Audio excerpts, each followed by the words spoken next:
Hi friends, எல்லோருக்கும் வணக்கம். எல்லோரும் எப்படி இருக்கீங்க? நலமாக இருக்கீங்களா? இன்றைக்கி அந்த கதையோட அடுத்த பகுதி தான் பார்க்க போகிறோம். அதற்கு முன்னாடி நீங்கள் செய்ய வேண்டிய விஷயம் என்ன அப்படின்னு கேட்டிங்கன்னா, மறக்காமல் நம்ம சேனலை சப்ஸ்கிரைப் பண்ணிக்கோங்க.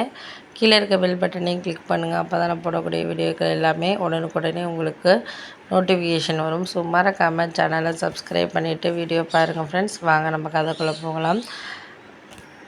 நான் அக்கா கிட்டே இது மாதிரி சொல்லிட்டேன், எனக்கு இந்த சீட்டு பணம்லாம் இந்த மாதம் வேண்டாம்க்கா, நீயே மேட்ச் எடுத்து பண்ணிக்க அப்படின்னு சொன்னேன். அதுக்கு உடனே அக்கா கேட்டுச்சு, ஏன்டி இந்த மாதம் தான் ஃபீஸ் கட்டணும் பண்ணணும்னு சொன்னியே, எதனால் வேண்டாங்கிற அப்படின்னு கேட்டுச்சு. இல்லைக்கா, இந்த மாதம் நான் ஃபீஸ் கட்டுறதுக்கு அடுத்த மாதம் தான் எனக்கு சொல்லியிருக்காங்க. இந்த மாதம் எடுத்தேன்னா கையில் இருந்துச்சுன்னா செலவாகிடும், அதனால் அடுத்த மாதத்துக்கு நான் இது பண்ணிக்கிறேன்க்கா அப்படின்னோடனே, சரி அப்போ நீ சொன்னால் அது சரிதான், அடுத்த மாதத்துக்கு இது பண்ணிக்கலாம், ஒன்றும் பிரச்சனை கிடையாது அப்படின்னு சொல்லிட்டு இருந்தோன்னே, சரி சரி அதெல்லாம் இப்போதைக்கு எதுவும் சரியாக இல்லை, இருந்தாலும் நீ சொல்கிறதுனால இந்த மாதத்த வேணால் எடுத்துக்கிறேன், எனக்கும் நகையெல்லாம் அடகு இருக்குது தான், அடுத்த மாதம் கல்யாணம் அதெல்லாம் வரப்போகுது, ஏதாச்சும் எடுத்தேன்னா ஒரு 50,000த்துக்கு திருப்பிடுவேன், அப்படி தான் யோசிச்சுட்டு இருக்கேன் அப்படின்னோடனே, அதுக்காக தான் அக்கா வந்துட்டு நான் சொல்கிறேன், எதாக இருந்தாலும் இப்போ திருப்பி இது பண்ணிக்கிட்டு திருப்பி இது பண்ண முடியாது, ஏன்னா எனக்கு அந்த நேரத்துக்கு பத்தலை அப்படின்னா பிள்ளைங்களுக்கு ஃபீஸ் கட்ட முடியாமல் போயிடும், ஏதாச்சும் எடுத்துட்டேன்னா. அதுக்கப்புறம் கட்டிட்டோன்னா ஒரு வருஷத்துக்கு பிரச்சனை கிடையாது, அடுத்த வருஷம் வரைக்கும்.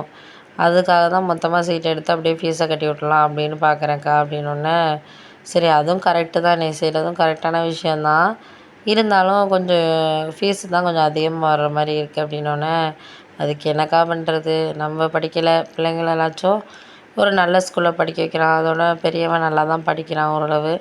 இப்போ 2வது பையனும் இப்போ தானே சேர்த்துருக்கேன், அவனும் ஓரளவு பரவாயில்ல, பெரியவன் நல்லாவே படிக்கிறான், 3rd ரேங்க் எடுக்கிறான், ஓரளவு அவன் படிக்கிறாங்கிறப்போ நம்ம அந்த ஸ்கூலில் படிக்க வைக்கிறதுல தப்பு இல்லைல்லக்கா, அதுக்கு தான் யோசிக்க வேண்டியதாக இருக்குது அப்படின்னோடனே, சரி சரி நீ சொல்கிறதெல்லாம் கரெக்டு தான், படிக்க வைக்கலாம், ஒன்றும் பிரச்சனை இல்லை, எதாக இருந்தாலும் கொஞ்சம் நம்ம தெரிஞ்சுக்கிட்டு படிக்க வைக்கிறது நல்லது தான் அப்படின்னோடனே, அதுக்கு தான் நான் சொல்கிறதுக்கா, எதாக இருந்தாலும் நம்ம படிக்க வச்சு பார்த்து இது பண்ணிட்டோம்னா ஒன்றும் பிரச்சனை கிடையாது, அதுக்கப்புறம் அதுங்களோட லைஃப் ஒரு ஜாப் அப்படின்னு சொல்லிட்டு படிக்க வைக்கிற வரைக்கும் நம்மளால் முடிஞ்ச வரைக்கும் படிக்க வைப்போம், அதுக்கப்புறம் அதுங்களே அதுங்க லைஃப் பார்த்துக்கும், அப்படி தான் நான் நினைக்கிறேன் அப்படின்னோடனே, அதுவும் உண்மை தான், நீ சொல்கிறதெல்லாம் உண்மை தான், ஏன்னா ஒரு லைஃபுக்குள்ளே இதாகுது அப்படின்னா அதுக்கான ஒரு தகுந்த ஒரு இதுங்கிறது நம்மளுக்கு இருக்கணும்.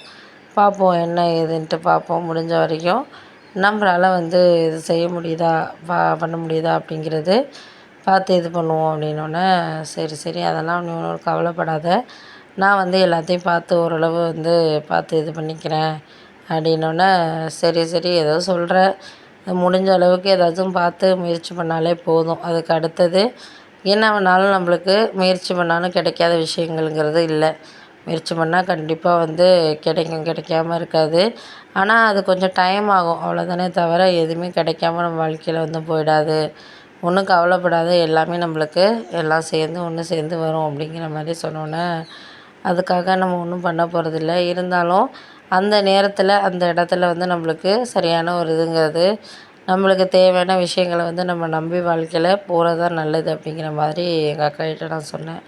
சரி விடு, மனசை போட்டு நீ ஏன் குழப்பிக்கிட்டே இது பண்ணிகிட்டு இருக்காத, நடக்கிறது நடக்கட்டும், அதெல்லாம் எல்லாம் சரியாயிடும், நீ ஒன்றும் மனசை போட்டு இது பண்ணிக்கிட்டு இருக்காத, பார்ப்போம் எது நடந்தாலும் நம்ம சரி பண்ணிக்கலாம், நீ ஒன்றும் கவலைப்படாதடி அப்படின்னு சொல்லிட்டு எங்கள் அக்கா எனக்கு ஆறுதலாக சொன்னுச்சு. ஏதோ ஒரு இது நம்மளுக்கு கஷ்டம் இருக்கிறப்போ ஒரு ஆறுதலாக ஒரு வார்த்தை நம்பிக்கையாக பேசினாலே அதுவே நம்மளுக்கு பெரிய ஒரு இது மாதிரி மருந்து மாதிரி, அப்படி நம்மளுக்கு பேசுகிறவங்க வாழ்க்கையில் கிடைக்கிறதே பெரிய விஷயம் அப்படிங்கிற மாதிரி தான் நான் பார்க்குறேன். நீங்கள் எப்படி பார்க்குறீங்கிறத கமெண்டில் சொல்லுங்கள். பாய்.